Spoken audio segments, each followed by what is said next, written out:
Voda je ključna za naše preživetje, hkrati pa se v njej zrcalijo tudi stanja skupnosti, v katerih živimo. Na ta način lahko odpadno vodo jemljemo kot informacijsko orodje, s katerim lahko preverjamo stanje in zdravje okolja. V njej lahko na primer zaznamo mikrobe in številne snovi, ki vanjo zaidejo. Na Nacionalnem inštitutu za biologijo že vrsto let raziskujemo viruse v vodah. V okviru nacionalnih in mednarodnih projektov smo dokazali prisotnost in preživetje virusov, ki povzročajo bolezni ljudi, živali in rastlin.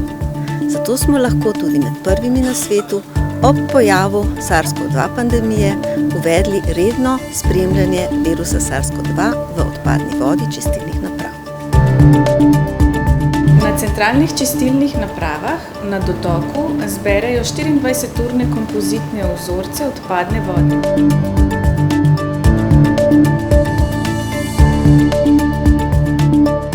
Vzorce prepeljemo v laboratorij, kjer jih najprej skoncentriramo, da povečamo občutljivost zaznave virusa. Sledi izolacija genetskega materiala virusa, nato pa s pomočjo validiranih metod določimo natančno količino virusa v vzorcu. Rezultate prikazujemo na grafikonih, kjer spremljamo trende naraščanja ali padanja virusa v odpadnih vodah skozi čas. Poleg količine virusa v odpadnih vodah spremljamo tudi pojavljanje različic SARS-CoV-2 s pomočjo visokozmogljivega sekvenciranja. Z analizo velike količine podatkov, ki jih pridobimo na ta način, poiščemo posamezne mutacije v populaciji virusa in na ta način sklepamo o prisotnosti različic SARS-CoV-2 v vzorcu odpadne vode. Since the beginning of the pandemic, we have been actively participating in all the initiatives that have been done at the European Commission level by being part of the core group of the SUGAT Sentinel system for SARS-CoV-2 led by the Joint Research Center at the European Commission. Being part of this group, we have helped reviewing the recommendation for COVID monitoring that was released in the 2021, and now we are helping drafting guidance on the best practices to perform monitoring of COVID-19. Thanks to this excellent communication with the European Commission, we are able to provide real-time information on the new findings or new policies and directions that the Commission is planning on this field. Na sledilniku poleg epidemioloških podatkov NIJZ in bolnišnic že dobro leto in pol sodelujemo z Inštitutom za biologijo glede objave podatkov o COVID v odpadnih vodah.